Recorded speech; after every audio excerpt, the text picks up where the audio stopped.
back to my podcast.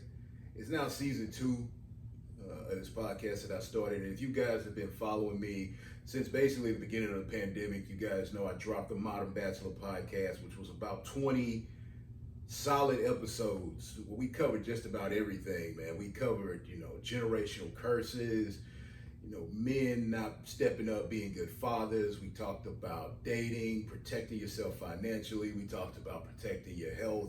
We talked about pretty much everything. It was just a general podcast that just covered a lot of things. But the thing is, it was coming from a different type of energy. So for season 2, we're bringing a whole new method. We're bringing a whole new slew of topics to you guys. The things we're going to talk about. We're going to talk about personal growth. We're going to talk about wealth. We're still going to talk about things, generational curses, talk about health. We're going to talk about jealousy, envy, just anything we can cover just to further help people and motivate you guys to grow and just give you guys a bit of information and talk to you about life from my perspective based on my experiences and a lot of the things I'm going through. Like I said, this is season 2. I even changed the name, Modern Bachelor. That was the beginning of the pandemic. That was season 1. Welcome to 1984, the podcast. 1984, to me, that's my year. That was the year I was born, okay? 1984, but we the last of the dying breed. 1984, 1985, that was the last of a generation. They consider us Generation X is what they call us. We're the last of a generation. And I feel like we're the last of a dying breed. There's a lot of things that we do differently. We move differently. We have a stronger work ethic. We have stronger beliefs. We're not easily offended as a lot of these new people are. There's a whole different way we move. So I'm bringing you my perspective, the 1984 perspective of what's going on in the world, about how life can be handled, about the challenges we all face, about the things we come across on a day-to-day basis, whether it be in your personal life, your professional life, at school, out in the streets, out when you go out with your friends, whatever the situation may be with your family. This is my perspective and me talking to you guys, giving you a whole different view, because I look at things, I don't look at things in black and white. I look at things, in all different spectrums of color.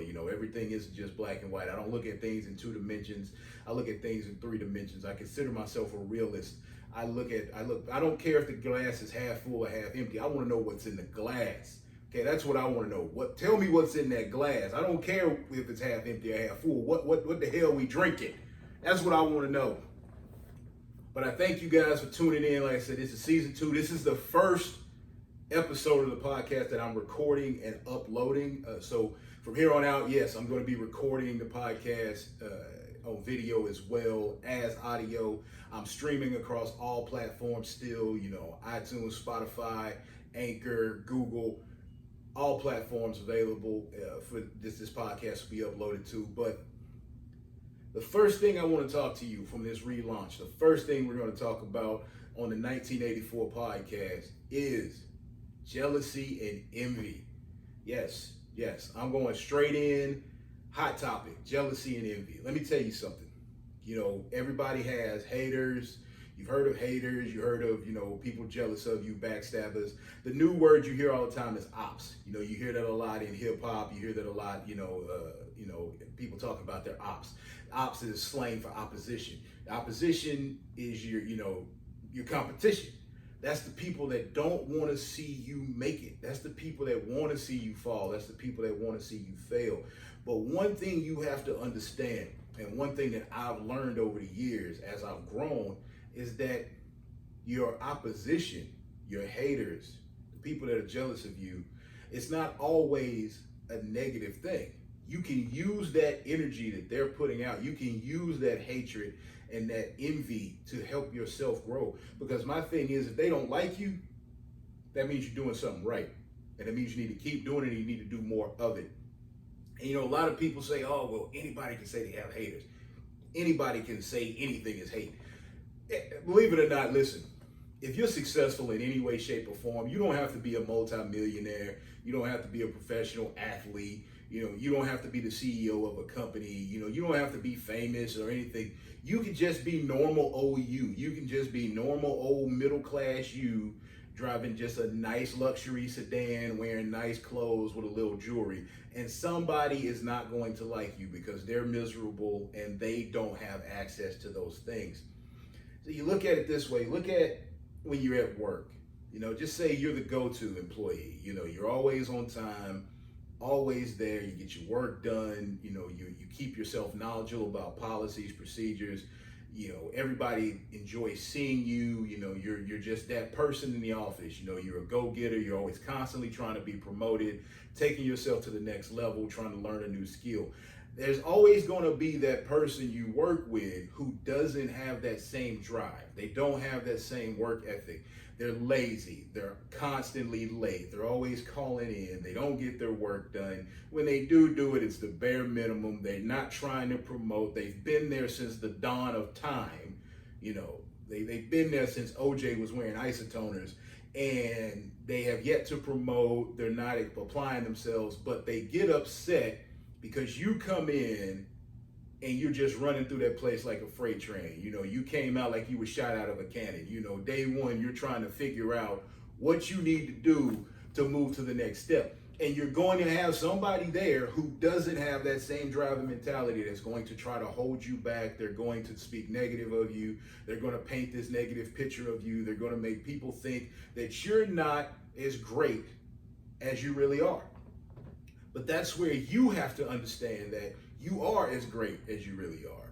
You are as successful and as hardworking as you believe you are. You can't let that negative person slow you down. You can't let that negative person drag you down to their level because you don't know what they have going on in their home life. A lot of people are miserable in their home life and they see you happy. They see you coming in every day because the thing is, when you're happy at home, it translates to your work and vice versa. When you're happy at work, it translates to your home. One of the key rules people always say is don't bring work home. Don't bring home to work. You never want to mix the two, but you're human. It happens. You might get into an argument with your spouse. You might run into an issue with your kid not doing good in school. They stressing you out. They might have did so. They might have ran away from home, or they might have got caught up in the wrong crowd. And you go to work, and even though you try to leave it at home, you bring it with you. You walk into work upset because you and your spouse got into that argument. You walk into work and you can't focus because you're worried about how you're going to bail your kid out of jail, or you're worried about, is your kid going to get in any more trouble? You're worried about your kid's grades. You're worried about the bills at home, things of that nature. And it will affect your work progress. And the same thing, if you're struggling at work, you're getting into, the work is just piling on you. You got assignments stacked on top of you. You got a manager or a supervisor that's constantly nagging you, and you want to bring that home and take that out on your spouse and your children. And what happens is when people have these issues going on at home or at work, they tend to lash out and be envious of people who don't have those problems. Your car keeps breaking down. Well, you got the guy that you work with just got a brand new truck, brand new shiny truck, $80,000 truck that he just bought, and you driving around in an old 90s model Toyota Camry that just keeps breaking down. So now you're upset. Well, me and him are the same age. He's got 2 kids and a wife. I got 2 kids and a wife. How the hell can he afford an $80,000 truck and I'm driving this old 90 model Toyota Camry? Well, you don't know how in debt he is over that truck. You don't know if his wife got a promotion. Maybe he's working a second job. Maybe he inherited some money. Maybe his parents passed away and he inherited some money. You don't know how that person got what they got. So to be envious of someone just because they have something that you don't have is retarded. It's stupid.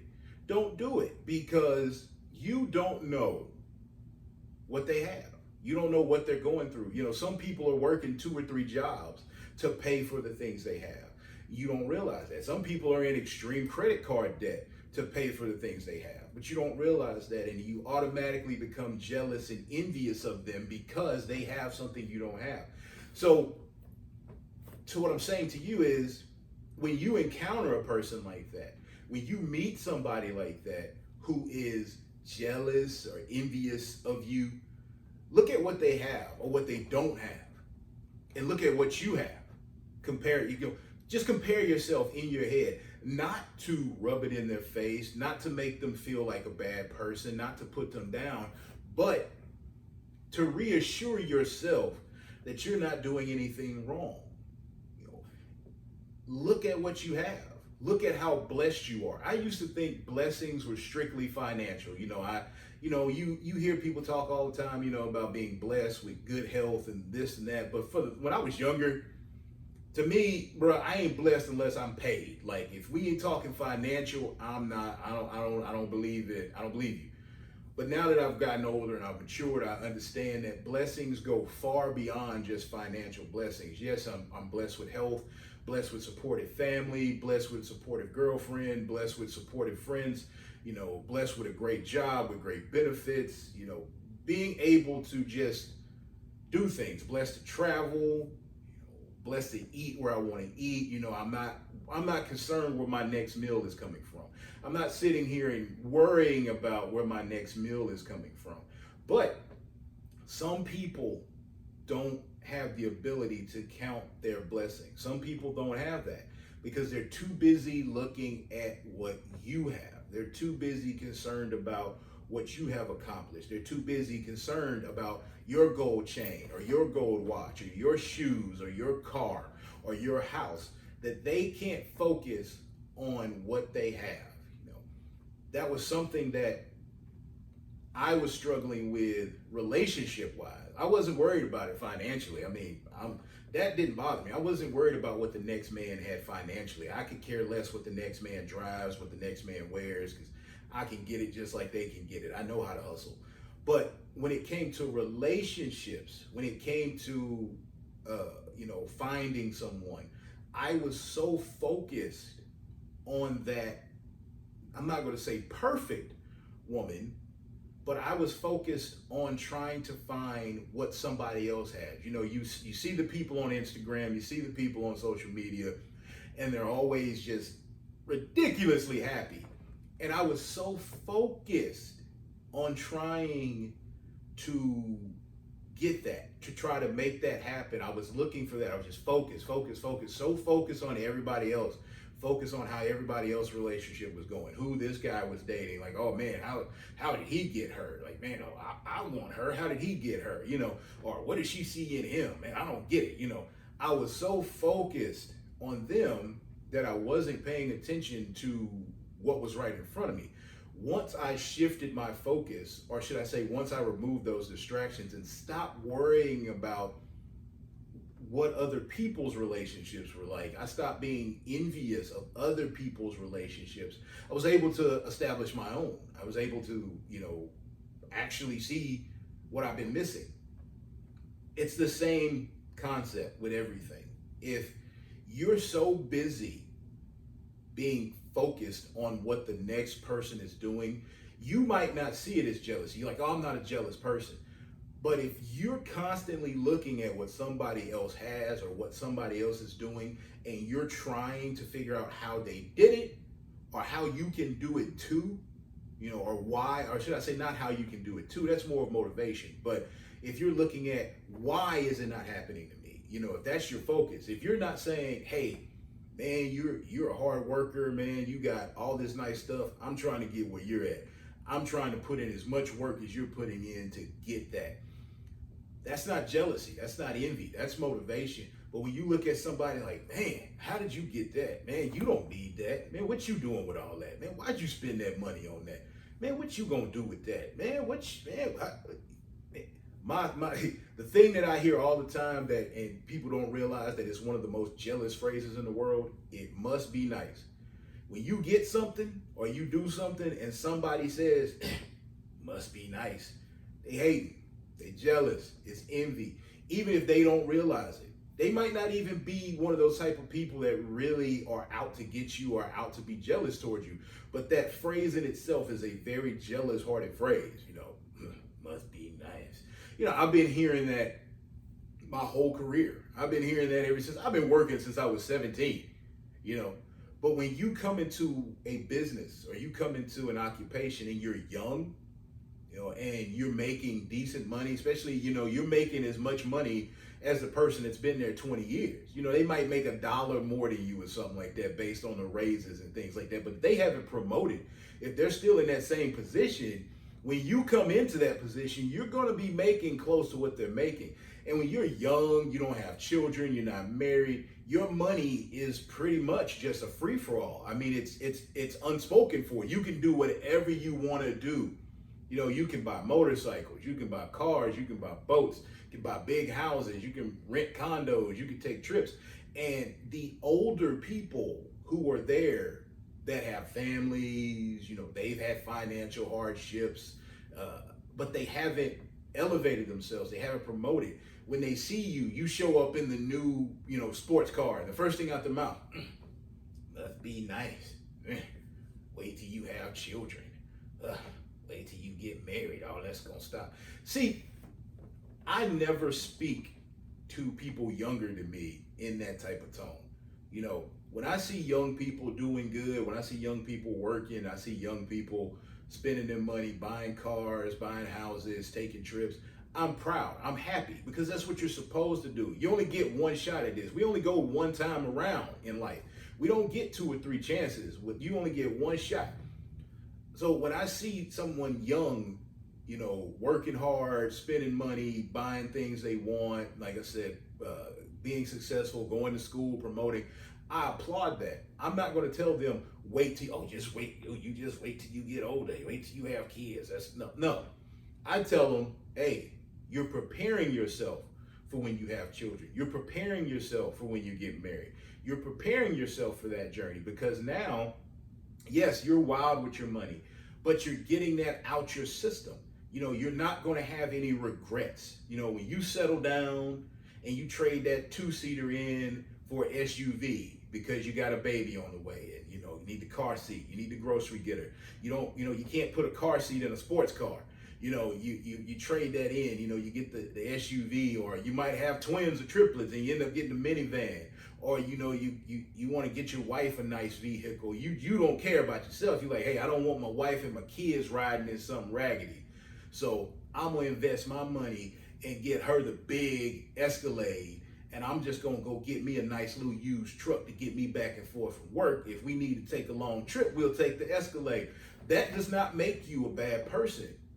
That does not, you actually haven't failed at life. You're still successful, you're still growing. An envious person will tell you, must be nice. What you need that for? But a person that really wants to see you grow will tell you, hey, you're preparing yourself for when you do have a family, for when you do get older. You're preparing yourself for that. So, like I said, look at your opposition. Look at them as motivation. That's what they are. They're here to keep you going. They're here to keep you solid. Because if you don't have someone hating on you, you don't have someone jealous of you, then you're not doing anything. Nobody's jealous of the guy that's sitting on the couch playing PlayStation all day with no job, no car, wearing the same, Adidas tracksuit every day, got one pair of Air Force Ones that he just changed the shoestrings in every week to make it look like a new pair. Nobody cares. Nobody's worried about that. He ain't got no opposition. That'll be the one, he's like, yeah, I got all these haters. Ain't nobody hating on you, bro. But when you're constantly growing, like I said, you're constantly getting promotions, you're constantly buying homes, your relationship is blossoming, you and your spouse are happy together, you two are going out, you're taking trips, you're sharing your love with the world, and you're in shape, and you're constantly growing, and people will try their best to stop that. People will try their best to interfere with that, and to take it to a spiritual point is, most of I'm not a very spiritual person. If you know me personally, I'm not a very spiritual person. I'm going to discuss that in another episode of what led to that. But again, as I'm growing and I'm maturing, I'm tending to get more in tune with my spirituality and my spiritual side. And I watched an episode, one of Joel Osteen's sermons, and basically what he said was, God sends envious people, jealous people, opposition to you to challenge you. it's a challenge. Nothing's going to come easy. If it was all easy, then what would be the purpose? He sends these people, he sends these devilish, hateful people in your life to challenge you. He's letting you know, hey, I'm still here. I'm helping you, but it's not going to be easy. There's going to be a challenge. And that's why these people are presented to you. They're presented to you to challenge you. And the way you handle these people is what determines whether or not you elevate yourself to the next level. So once you learn, when these opposition comes towards you, these hateful people come towards you, these jealous people come towards you, you have to tell yourself, I'm not going to react. I'm just going to keep doing what I'm doing because I'm obviously doing something right.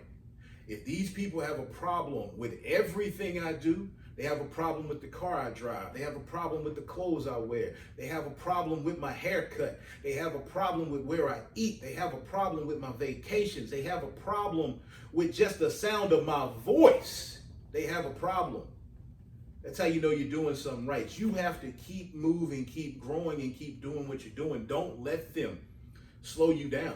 Don't let them tell you that you're not better than you were yesterday. Don't let them tell you that you're not successful. Don't let them tell you that you're not capable of growing, that you're not capable of greatness. Everybody wants to tell people what they can't do. True story. I used to weigh over 400 pounds. Again, that's something I'm gonna talk about that. You won't hear me bring that up a lot. That's me. That's part of my success story. I used to weigh over 400 pounds.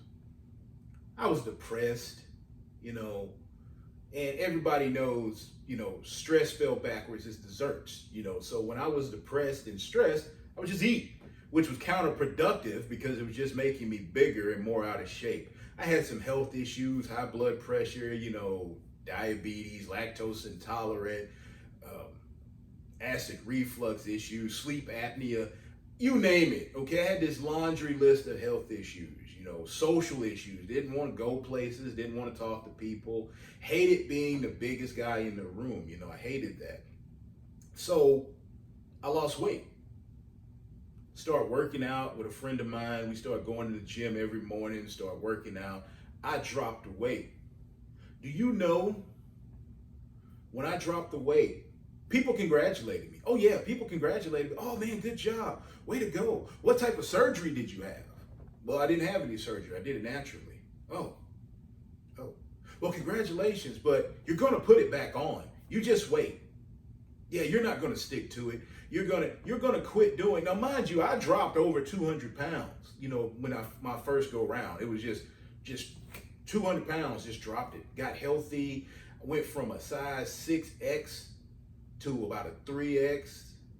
Went from a size 54 pants to about a 44 when I first did the go round. Now, I've kept the fitness up, and now I'm in like a size 38 pants with 2X shirt most of the time is what I usually wear.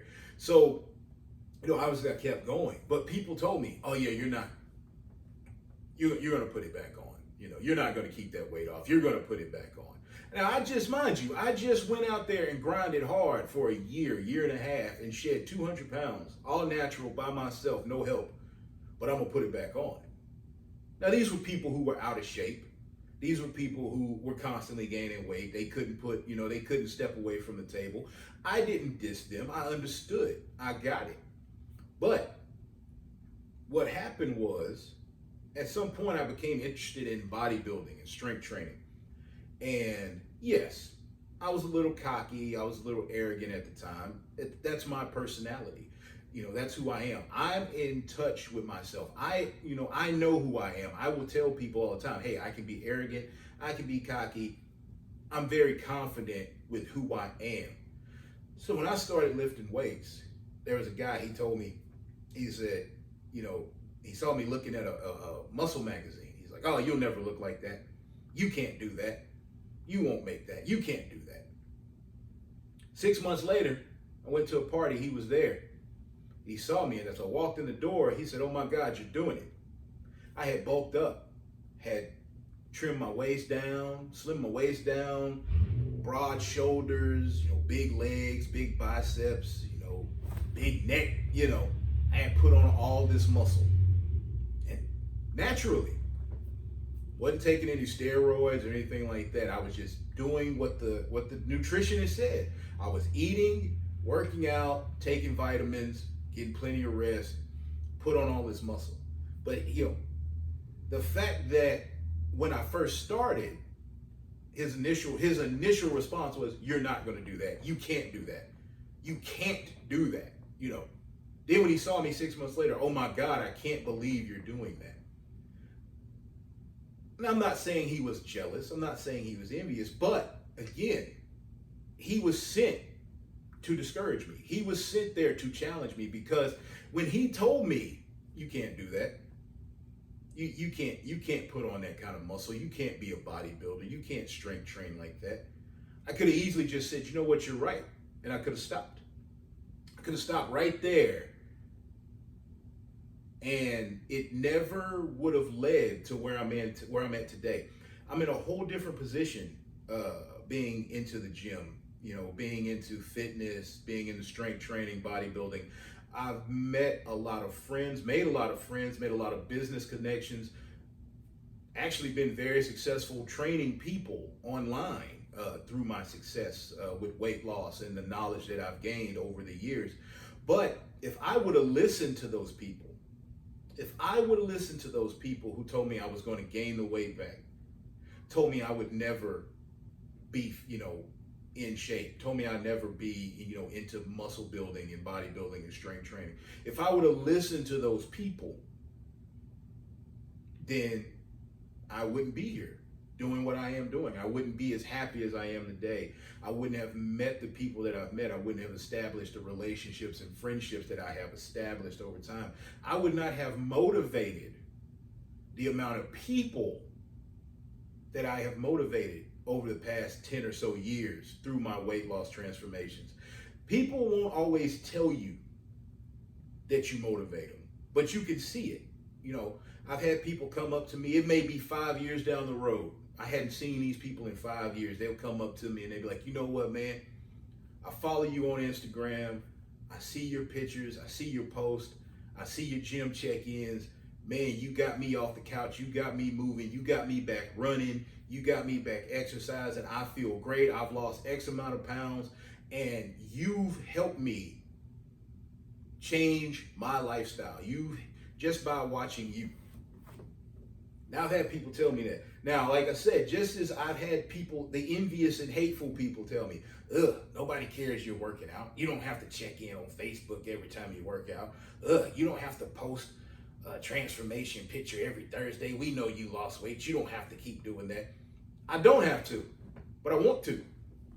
Because even though you aren't motivated to get off your butt and work out and exercise, even though you don't like the fact that I'm happy and healthy and that I enjoy what I'm doing, doesn't mean that I should stop my message. It doesn't mean that I should stop delivering this information to people, because somebody out there needs to see it. Somebody out there is going to see that, and they're going to be pushed and elevated to stop being sedentary, to change their lifestyle, to be healthy. And if it wasn't for the opposition, if it wasn't for my ops, then I probably wouldn't be so inclined to keep posting that stuff. Because I'm the type of person, when somebody tells me don't do something, when somebody is being hateful and telling me they can't stand what I'm doing, and it's not anything negative. If I'm doing something positive and somebody tells me they can't stand it, then I keep doing it. It's the same thing with this podcast. A lot of people didn't like what I had to say this first season. A lot of people couldn't handle it because it was the truth. When it came to relationships, when it came to, like I said, being good fathers, being real men, a lot of people didn't like what I had to say. But guess what? I still said it because people need to hear it. And when I paused this podcast, when I put it on pause for season 2, when I told people season 1 was over, I said, season 1 is done. I'm going back in the lab. I'm going to work on some few things. I've had people hit me up left and right. Man, when are you dropping the podcast? When are you coming back? When is season 2 coming back? Well, I'm back. We're back. Even though people told me that it wouldn't work. I had plenty of people tell me it's a waste of time. But you don't have anything to talk about. Nobody wants to listen to you. Nobody cares what you have to say. But I did it anyway. And I'm going to continue to do it because that's what they're there for. My opposition. They're there to try to stop me. But they won't. They're going to keep motivating me. And that's what I ask of you. If you're watching this video, listening to this podcast, those people that want to see you fall, those people that are telling you you won't lose weight, you can't get a promotion, you can't get that car you want, you can't buy that house you want, you can't get that purse you want. Those people that are telling you, you can't get that degree you want, they don't want to hire you, they'll never hire a person like you, you can't get accepted into that college. Those people are putting your life to motivate you to push harder, to work harder, to get those things they say you can't get. So don't let the opposition get you down. Don't think you have to attack them. Don't worry about revenge. Don't worry about retaliation. You just use that as fuel. You let that fire you have deep down inside of you just burn brighter with the fuel that your opposition is giving you, the fuel that the hateful people are giving you. Every hateful sentence, look at it as gasoline just to make you burn brighter, because what's going to happen is they're going to stoke your fire so much with so much negativity and so much hate, and it's going to motivate you so well that you're going to soar to new heights. It's just going to feed that fire, and it's just going to burn uncontrollably, and then they're not going to have anything else to do but notice how great you really are. I hope that you were able to get something out of this podcast today. I hope that you were able to take this information as you move forward with your life, as you move forward with your goals and your dreams. Don't forget to like and subscribe. Show your support so I can keep making these podcasts, keep making these videos. I'm going to keep bringing you guys great content, great information, great life information. I'm going to bring some people on here. I got a lot of friends that have been wanting to get on the podcast. I've been working on trying to get everything worked out. I'm going to get some friends. I got some friends on here. I got friends in the fitness industry. I got friends in the financial industry, law enforcement, medical, fire, you name it, corporate America. I have friends of all walks of life that have been through a lot of stuff, and they've either been fired or they've been, in jail, or they've ran into some other issues. I have friends of all walks of life. I'm the type of person I can meet and love just about anybody, but I do keep a circle of friends that is very positive and very motivated. I love positivity. I don't like negativity. I want to see us all grow. As there's enough out here for all of us to eat. There's enough money out here for all of us to get paid. The world would be a much better place if people motivated each other and loved one another instead of trying to bring each other down. But like I said, I hope you guys enjoyed episode 1 of season 2, 1984, the podcast.